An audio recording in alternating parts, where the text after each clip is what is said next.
오늘의 가장 핫한 경제 이슈를 짚어보는 이슈 톡톡입니다. 정부가 하반기 경제정책 방향과 함께 저소득층을 위한 일자리 소득 지원안을 발표했습니다. 소득주도 성장 정책에도 불구하고 일자리와 소득 여건이 오히려 악화되면서 대책을 내놓은 건데요. 자세한 내용 살펴보겠습니다. 김방희 생활경제연구소장 나오셨습니다. 소장님 어서 오세요. 네, 안녕하세요. 네. 여러 가지 내용이 담겼는데 이번 대책의 특징은 뭐라고 보십니까? 원래 이제 반기 6개월마다 경제부처 수장들이 모여서 다음 반기 혹은 내년에 경제 운영 방향을 얘기합니다. 그리고 이제 현재 경제 상황에 대한 인식도 드러내고요. 이번 발표를 보니까 경제 상황과 관련해서는 엄중하다는 인식을 하고 있는 것 같아요. 예. 미중 무역 분쟁 같은 대외 위험 요소가 증가하면서 올해 3% 성장률이 깨질 것 같고 내년도 2% 될 것 같다 이런 얘기도 있었고 핵심은 이겁니다. 두 가지입니다. 하나는 이제 재정을 활성화한다는 건 늘 그동안 해왔던 얘기인데 이번에는 추경 같은 게 아니라 기금이나 공기업 투자 같은 걸 통해서 3조 8천억 원을 추가로 마련해서 활성화하겠다는 얘기를 했고요. 또 내수 진작 책들도 몇 가지 나왔습니다. 새 차를 사면은 뭐 소비세를 할인해 준다든지 하는 것들. 그리고 규제 개혁안을 다음 달 말까지 마련하겠다, 확정하겠다는 것들도 이제 전통적인 방식의 경제 운영 방향이었고요. 이번 발표에서 아까 말씀해 주신 것처럼 특이했던 점 하나는 최근에 경기 혹은 일자리 상황에서 가장 고통받고 있는 취약계층이라고 할 수 있는 저소득층, 그러니까 노인들, 청년, 소상공인들 이런 분들에 대한 일자리와 소득 지원 대책이 함께 발표가 됐다는 건데요. 글쎄 뭐 이런 대책 나왔다고 당장 뭐 좋아지게 하겠습니까마는 이번 정부가 어떻게 보면 내세웠던 것 혹은 탄생의 배경이 됐던 것 중에 하나가 사람 중심으로 경제 패러다임을 바꾼다는 거니까 그런 것의 어떤 출발점으로는 괜찮다 이렇게 볼 수도 있겠습니다. 네, 눈에 띄는 내용들을 좀 하나하나 짚어보겠습니다. 네. 먼저 소상공인을 위한 정책으로 소상공인 페이라는 대책을 내놨는데 이게 어떤 건가요? 워낙 이제 신용카드 수수료율 가지고 문제가 많으니까요.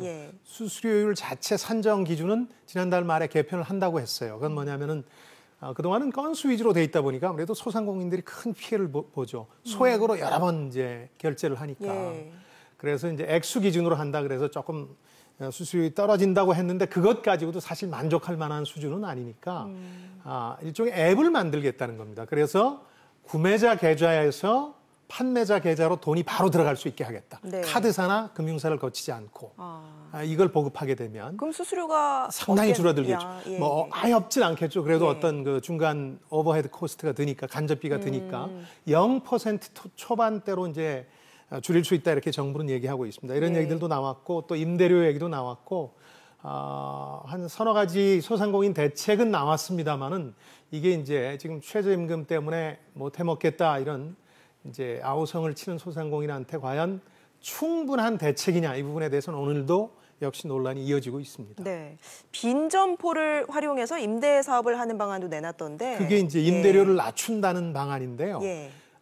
쇠퇴한 상권이 있을 거 아니겠습니까? 그리고 노후한 건물이 있으면 이 건물을 정부가 사들이겠다는 겁니다. 사들여서 리모델링해서 손님을 다시 끌되 임대료는 굉장히 저렴하게 해서 주겠다는 거. 이거 말고도 또 상가 임대차 보호법에 따르면 지금 5년이 이제 법적 보호 기간인데 이걸 10년으로 늘리는 거 그동안 얘기가 많이 나왔는데 역시 이제 부작용에 대한 우려도 있긴 한데 이것도 검토할 수 있다. 정부에서 이렇게까지 오늘 밝혔습니다. 일반 서민들이 좀 폭넓게 혜택을 볼 수 있는 부분을 좀 보면요. 개별 소비세, 자동차 개별 소비세를 인하하고 또 오래된 경유차를 좀 바꿀 경우에 혜택을 주는 내용도 있던데요. 그게 내수 진작책의 일환입니다. 경유차의 경우에는 뭐 이제 환경 정책의 일환이기도 합니다만 지금 자동차 산업이 상당히 안 좋잖아요. 그리고 여기서 벌어졌던 구조조정 때문에 최근 몇 달간 일자리 문제가 더 악화된 면도 있기 때문에 자동차 산업에 대한 일종의 지원책이라고 할 수 있겠습니다. 새 차를 사시면 당장 내일부터 연말까지 개별 소비세라 그래서 이제 소비세 부담하는 부분에 대해서 30% 감면을 해줍니다. 낡은 경유차의 경우에는 더 감면 폭이 큽니다. 낡은 경유차를 폐기하고 새 차를 살 경우에는 소비세 70%까지 물론 이제 상한선은 있습니다만은 감면해주는 그런 내수 진작책을 발표하기도 했습니다. 이런 것들이 이제 전통적인 전형적인 재정을 활성화할 때 쓰는 정책들이고요. 사실 그 밖에 그 취약계층 최근에 그 일자리라든가 경기 상황 때문에 큰 고통받고 있는 분들 위한 저소득층 일자리 소득 지원 대책들이 더 의미가 있다고 볼 수 있는데 예. 몇 가지만 소개를 해드리면 우선 노인 대상으로 한 것. 노인연금 지금도 이제 9월 달부터 이제 25만 원으로 오르긴 합니다만은 이것도 좀 부족한 것 아니냐 그래서 그 중에 더 소득이 안 좋은 분들 하위 20%에 대해서는 30만 원까지 올리겠다. 예. 이런 얘기 있었고요.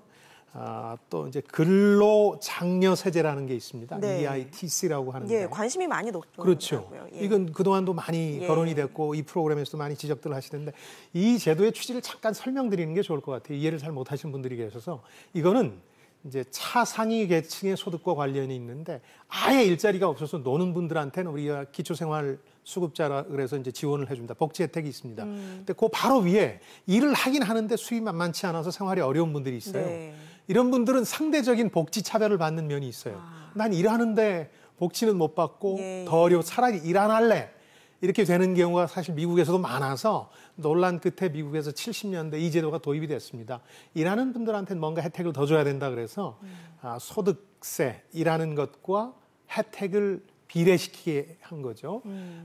근데 이제 세금 환급의 형태로 이걸 지원을 하는데 지난해 말까지 기준으로 보니까 아마 한 1조 2천억 정도를 쓰고 있는 것 같아요, 정부가. 이걸 네. 획기적으로 늘리겠다는 겁니다. 2배 이상이라고 얘기했는데 3조 8천억 정도니까 한 2배 이상이 되겠죠. 예. 이걸 이제 적용시키겠다. 이렇게 되니까 근로장려 세제 혜택을 보는 분들이 상당히 늘어나게 됩니다. 우선 이제 맞벌이 부부들 그동안 거의 못 봤는데 3,600만 연 소득이 3,600만 원 이하의 경우에는 혜택을 보게 되니까 도움이 될 테고요. 또 청년 1인 가구들 이제 나 혼자 벌어서 네. 하는 친구들 사실 뭐 벌이가 시원치 않거든요. 그렇죠. 이런 분들도 이제 대상이 되니까 예. 내가 근로장려세제 EITC라는 거에 새로 늘어나는 복지 혜택의 대상이 될 수 있는지 한번 꼼꼼히 따져보시기 바랍니다. 예, 지원 대상과 금액이 대폭 확대되는 거군요. 그렇습니다. 네. 또 이 부동산 관련 내용을 보면 주택을 갖고 있는데 직접 살진 않고 전세를 내준 분들 많은데 이 주택연금 가입이 가능해진다고요? 이 노후 소득 증대책입니다. 예. 주택연금 영모기지라는 건 아마 아실 거예요. 그러니까 집 한 채만 가지고 다른 별도의 소득이 없는 분들 같은 경우에 보통 그걸 이제 연금에 가입해서 돌아가실 때 그 집은 없어지지만 그동안 계속해서 이제 용돈 생활비가 나오는 제도잖아요. 근데 이제 전세에 가입돼 있는 경우 그동안 주택금융공사에서 이제 취급을 안 했는데 가입할 수 있게 해주겠다는 겁니다. 예. 그래서 상당히 그 폭도 좀 늘어나겠죠. 근데 저는 개인적으로 이 주택금융공사에서 이 일을 사회이사로서 담당하기도 했었는데요. 아, 그러세요? 진짜 이 예. 주택연금의 문제는 사실은 제도적인 문제는 아니고요. 자녀분들한테 문제가 있어요.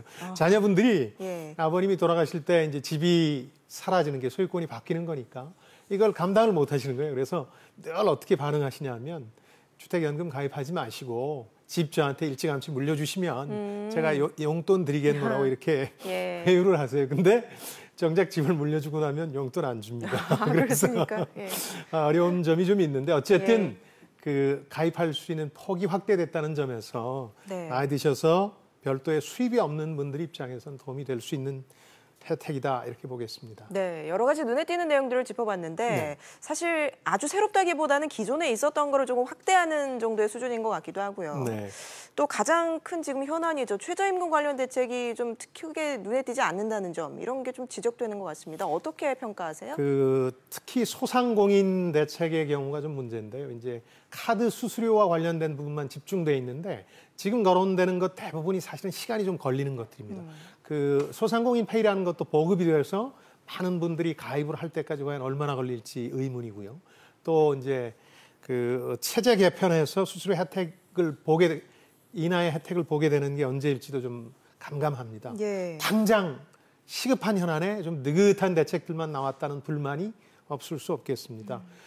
또 하나는 이 소상공인 특히 이제 편의점 같은 경우를 예로 들면 이제 지금 4만여 개 아니겠습니까? 바로 길 건너에 편의점이 있는 상황인데 인구 1,200명당 한 개꼴이 됐는데 이렇게 지나치게 늘어난 편의점을 어떻게 과연 본사를 통해서 규제하거나 구조조정하게 예. 할 것이냐 하는 문제. 예. 그다음 이제 심야 영업이 지금은 강제 사항은 아닙니다만 예전에 강제였다가 지금 이 부분을 어떻게 할 것이냐 하는 문제. 그다음에 예.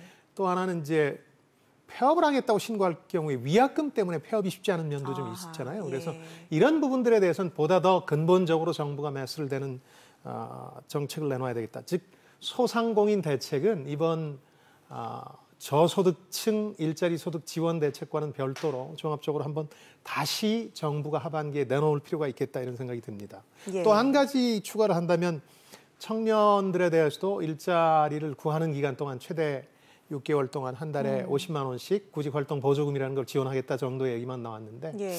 청년 일자리 대책이 나와야 될 것 같아요. 근데 그냥 이런 정도가 아니라 저는 청년 일자리 돌파구 대책을 이제 미래 먹거리와 연관시키고 또 규제 완화와 관련해서 이제 내놔야 된다고 생각하는데요. 청년들이 요즘 하고 싶어 하는 것들 있잖아요. 머리 써서 하는 산업 분야들, 뭐 대중문화, 게임, 애니메이션, 패션, 예술 분야 이런 분야 청년 유망 산업이라고 불릴 수 있는 것들에 대해서 이 육성하고 창업을 지원하는 프로그램을 좀 내놓고 이런 분야에서는 규제를 획기적으로 완화시켜도 되거든요. 네. 일자리가 많이 만들어질 테니까 이런 부분이 없는 것들이 좀 아쉽다는 생각이 좀 듭니다. 네. 이번 정부 대책을 두고 세금 퍼주기 아니냐 이런 지적도 나오는데 또 한편에서는요. 정부 고관이 지금 넉넉하기 때문에 뭐 재정이 악화될 정도는 아니다. 이런 평가도 있습니다. 어떻게 보세요? 세금 퍼주기라는 생각이 들 정도는 아니에요. 예. 430조 원의 예산에서 3조 8천억 더 쓰겠다는 거니까요. 차라리 좀 퍼줘서 실감 날 수 있었으면 좋겠다는 생각도 들고요. 저는 재정 건전성보다 더 큰 걱정거리가 있다고 보는데요. 그게 예. 뭐냐면은 이제 환자 몸이 너무 아프니까 수술 미룹시다.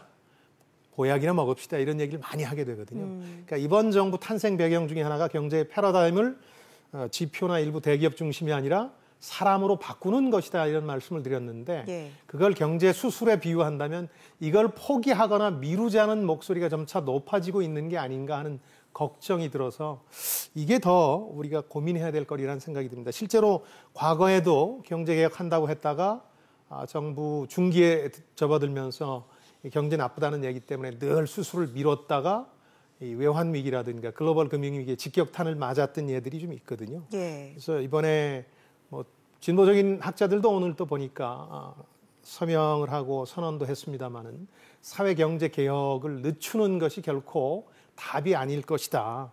그런 점을 다시 한번 확고히 했으면 좋겠는데 이 자칫 또 이제 관료 혹은 그 관료 뒤에 늘 관료들과 접촉하는 기업, 특히 일부 대기업들한테 새로운 정부나 권력이 포획당했다고 경제학에서는 얘기합니다만 이렇게 갈물이 되는 경우가 많아요. 그래서 그런 일이 벌어지지 않았으면 좋겠다. 최근에 일자리와 경기가 나쁘다는 얘기를 하면서 그런 움직임으로 좀 회귀하고 있는 게 아닌가 그런 걱정이 오히려 더 앞섭니다.